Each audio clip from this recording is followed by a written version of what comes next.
ቅድሚ ጀኖሳይዳዊ ኩናት ናብ ትግራይ 15 ሚልዮን ሊትሮ ነዳዲ ኣቶም መንባሩ ዝሓበሩም ኣብ ኤጀንሲ ንግድን ሰደድን ትግራይ ዳይሬክተሬት ጉዳያት ኮሙኒኬሽን ኣይተተኽልሽ ክብረ ህይወት ካብ ወርሒ ጥሪ 2018 ዓመተ ምህረት ጀሚሮም ናብ ትግራይ ብፌደራል መንግስቲ ዝለኣኽ ነዳዲ ከም ዘየለ ይረዱ ክሳብ ተሓሳስ መወዳእታ 2018 ዓመተ ምህረት እናተባጠ ዝመጽእ ዝነበረ ነዳዲ ያው ብወርሒ ዝኣተና ዝነበረ 15 ሚልዮን ሊትሮ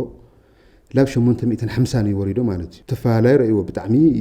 ብዙሕ ፋላይ ኣለዎ ማለት እዩ እዚ ኣብ ምንቅስቃስ ልምዓት ትግራይ ብጣዕሚ ሰፊሕ ጸገምና ጽልዋ ይፈጢሮ ማለት እዩ ብድሕሪኡ ኣብ 850 በወርሒ እውን ተጠይለን ማለት እዩ እናገደደ እዩ ኸይዱ ማለት እዩ ብፍላይ ካብ ዝሓለፈ ወርሒ ጥሪ 2018 ዓመተ ምህረት ጀሚሩ ጠቕላላ ላብ ትግራይ ዝኣት ዝነበረ ነዳዲ ሙሉእ ብሙሉእ ተጠይሉ ማለት እዩ ሕጽረት ነዳዲ ዘስዕቦ ኣብ ትግራይ ከቢድ ኢኮኖሚያውን ማሕበራውን ቅልውላው ፈጢሩ ይርከብ ይብሉም ብተወሳኺ እዚ ነዳዲ ናብ ትግራይ ከያኢቱ ዝተገበረ ኸልኸላ ስዒቡ ኣብ መሰረታዊ ሸቐጣት እውን ዘይተደልየ ወሰኽ ዋጋ ፈጢሩ እዩ ማለት እዩ በዚ ምኽንያት ናይ ህዝብና መናወሮ ላብ ምንጋዕ ዝኣተወሉ ኩነታት እዩ ተፈጢሩ ዘሎ ማለት እዩ ዝወሃቡ ዝነበሩ ድንገተኛ ናይ ህይወት ምድሓን ኢመርጀንሲ ስራሕቲ እውን ሙሉእ ብሙሉእ ጠጠው ናብ ዝብሉ ብርኪ በፂሖም ኣለዉ ሰዓት እዚ ማለት እዩ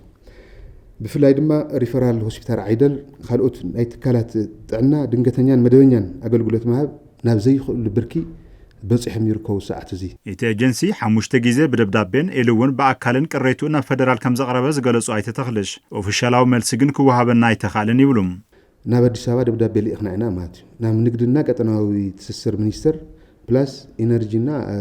ነዳጅና ኢነርጂ ባለስልጣን ኦፊሻል ዝኾነ መልሲ ኣይተዋህበናን እስካብ ኸዚ ማለት ፌደራል መንግስቲ ሕጽረት ነዳዲ ኣብ ትግራይ ዘምጽኦ ሳዕብዮን ተረዲኦም ቁልጡፍ መፍትሒ ክገብር ኣይተተኽሊ ፀዊዖም